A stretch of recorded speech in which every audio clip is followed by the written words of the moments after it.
Halo teman-teman, hindarilah judi dan semua bentuk judi termasuk judi online. Sebab judi hanya akan membawa sengsara dan derita. Jika kalian melihat komentar spam bot seperti ini, mohon bantuannya untuk melaporkan komentar ini dengan cara seperti ini.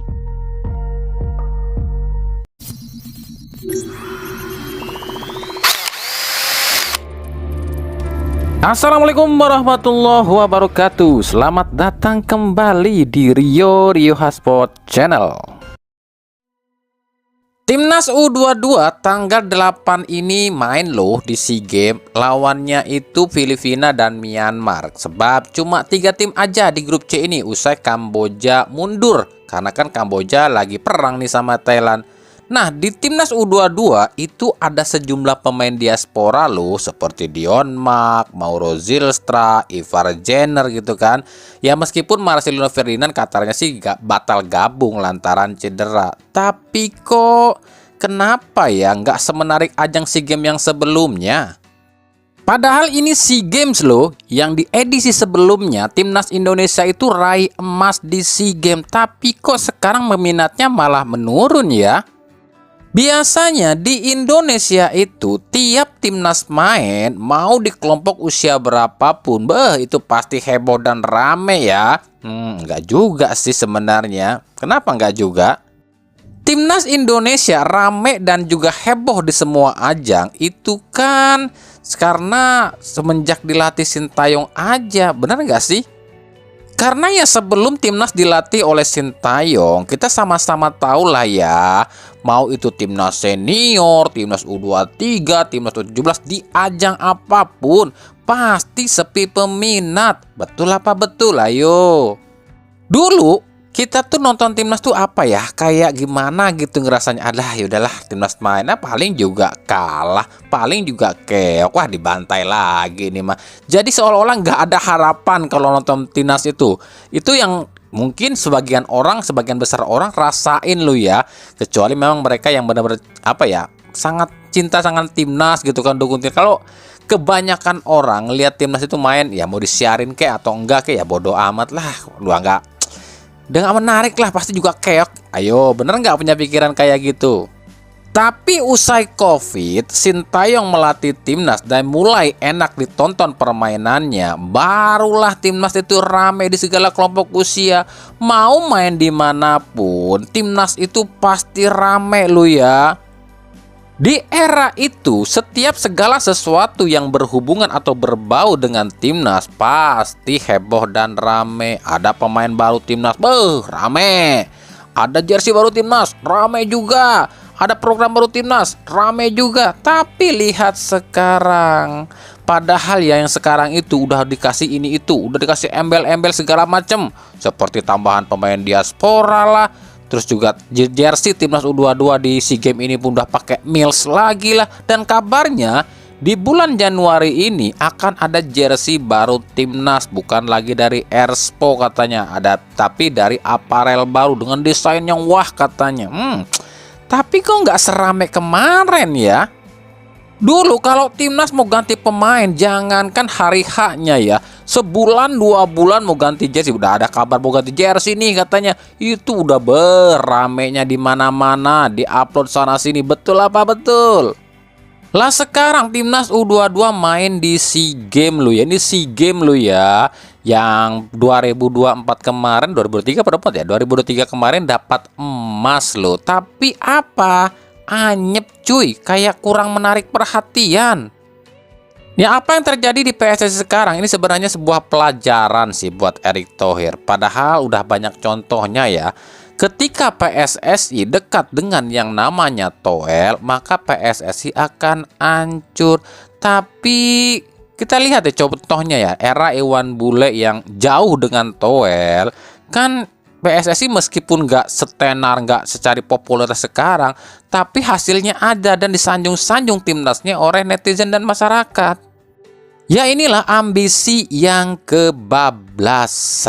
Kami tahu sih sebabnya kenapa era Erick Thohir ini kayak gini. Karena eranya Erick Thohir sekarang ini tuh pengen bikin dinasti sendiri dengan tanpa ada embel-embel ketum yang kemarin. Hilangkan semua yang berbau ketum sebelumnya. Biar era yang ini aja yang dipuji-puji. Kan ini udah kelihatan dari awal mereka mulai menjabat di PSSI. Bilangnya PSSI yang sebelumnya punya utang miliaran rupiah ke luar negeri akan kita audit. Audit sampai sekarang itu mana yang audit? Ernst & Young itu yang katanya ditugasin buat ngaudit keuangan PSSI sebelumnya. Kemana tuh, kok nggak ada kabar beritanya sampai sekarang? Jadi dalam 1,5 tahun, hampir 2 tahun inilah ya, PSSI era yang sekarang itu sebenarnya cuma ketolong sama 2 hal sih ya. Ya kita kesampingkanlah lawan Argentina, tapi ya itu nggak termasuk sebuah prestasi sih buat kami. PSSI yang sekarang itu cuma ketolong sama 2 hal. Yang pertama pemain diaspora.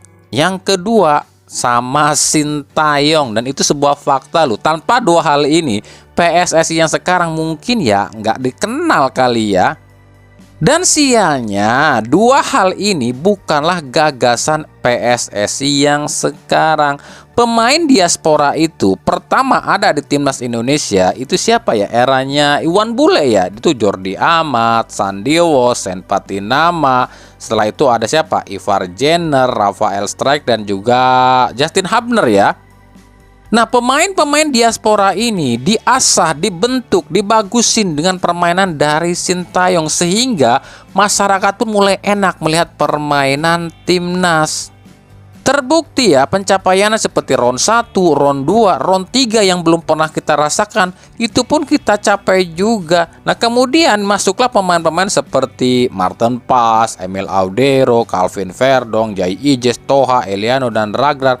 Semuanya hampir sama masuk ke timnas Indonesia lantaran tertarik dilatih oleh Sintayong. Tapi cuma gara-gara 1 orang pemain yang katanya itu hebat dengan market value terbesar di timnas, akhirnya mengorbankan orang yang mengangkat nama sepak bola atau timnas itu sendiri. Siapa yuk pemain itu? Kalian udah tahu lah ya.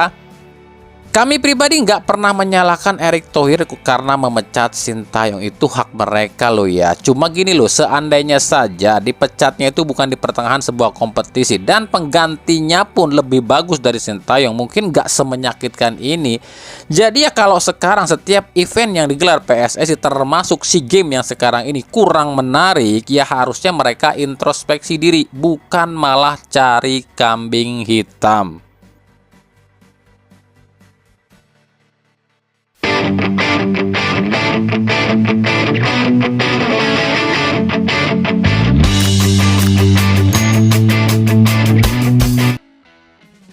Kita lanjut ke berita klub. Kita mulai dari Persik Kediri. Persik Kediri akhirnya meresmikan pelatih baru. Dia adalah Marcos Reina asal Spanyol. Reina sendiri selama karirnya jadi pelatih baru 1 kali merasakan gelar juara, yakni di tahun 2022-2023 bersama Phoenix Racing di Liga 2 Amerika Serikat. Nah kita akan tunggu nih bagaimana racikan dari Marcos Reina di Persik Kediri. Apakah akan mampu membawa Persik Kediri naik ke papan atas? Dari Bali United dikabarkan akan datangkan Alfreanda Dewangga dari Persib dengan status pinjaman. Bener nggak ya? Berarti bukan ke PSIS nih. Sayang banget ya, padahal Dewangga ini bagus loh. Tapi ya mau gimana lagi, di Persib dia jarang dapat kesempatan tampil. Apalagi nanti kalau ada pemain-pemain timnas yang masuk. Padahal menurut Boyan Hodak sendiri, Dewangga ini adalah tipe pemain yang mau belajar dan terus berkembang. Tapi ya inilah sebuah keputusan mungkin demi karir dia juga, demi jam terbang dia juga kali ya. Nah menurut kalian pribadi nih, siapa yang lebih cocok dilepas atau dipinjamkan selain Dewangga nih?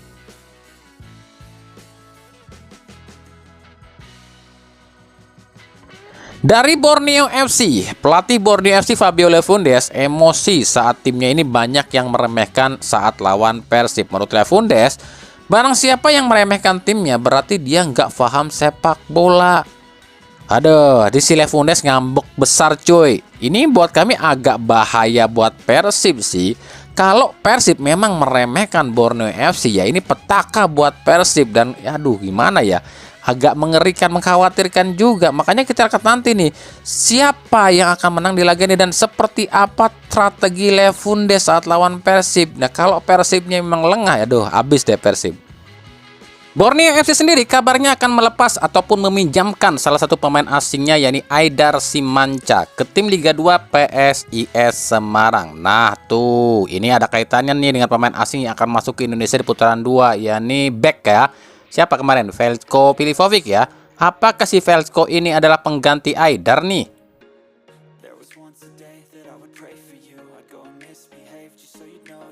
Dari Semen Padang resmi melepas kembali pemain asingnya. Ini pemain kedua yang dilepas ya sebelum bursa transfer. Dia adalah Bruno Gomes. Kemarin usai melepas Felipe Cabi, kini giliran Bruno Gomes yang juga dicopot oleh Semen Padang. Semen Padang sendiri sudah mendapatkan 4 pemain asing baru loh ya. Apakah dari 4 pemain asing baru Semen Padang itu ada nggak tuh pemain-pemain yang kemarin kami sebutkan?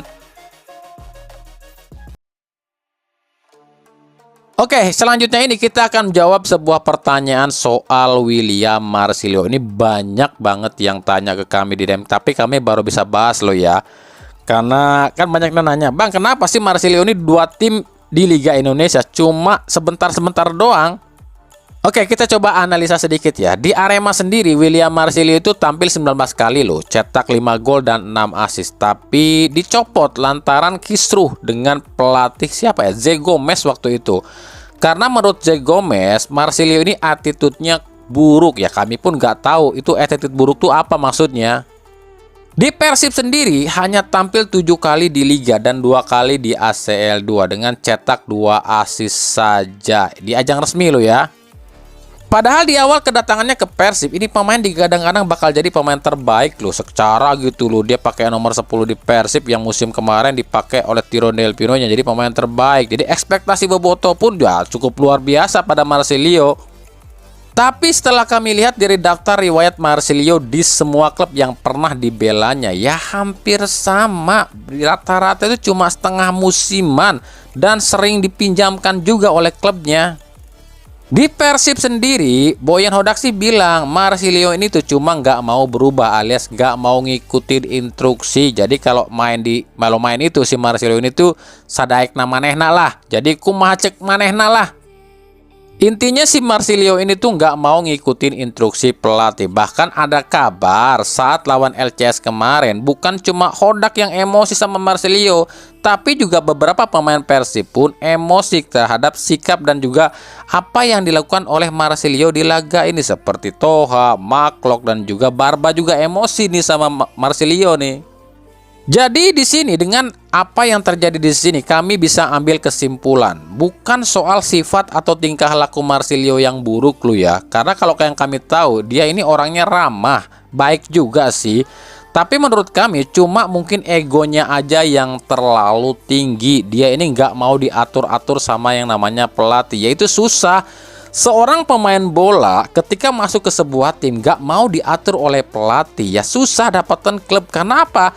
Di sebuah tim itu, di sebuah klub itu semuanya tergantung arahan pelatih. Dan kami nggak tahu ya, usai dilepas oleh Persib, apakah ada tim di Liga Indonesia yang mau menampung dia? Sebab biasanya kalau pemain itu dibuang atau dalam tanda kutip mungkin dicoret atau di blacklist, apalagi di blacklist ya sama Persib, itu akan susah lo dapat klub lagi. Nah, yang menarik lagi adalah Marcilio ini kan di Persib pakai nomor 10. Sementara musim lalu nomor 10 itu dipakai oleh seorang maestro, seorang pahlawan, yakni Tyrone Del Pino yang menjadi pemain terbaik Liga Indonesia musim lalu. Sementara yang bapuk musim lalu adalah nomor 94 yang dipakai oleh Mailson 5. Tapi musim ini semuanya seolah kebalik ya. Nomor 94 musim ini tuh gacor dipakai William Barros, sementara nomor 10 justru bapuk dipakai oleh Marcilio. Nah, pertanyaannya, siapa yang akan pakai nomor 10 Persib selanjutnya? Apakah Joy Pelupesi atau Marco Dugancic atau Ciro Alves atau justru ini anggap aja kami nggak ngomong lo ya, oleh Romeni? Ya nggak tahu juga sih.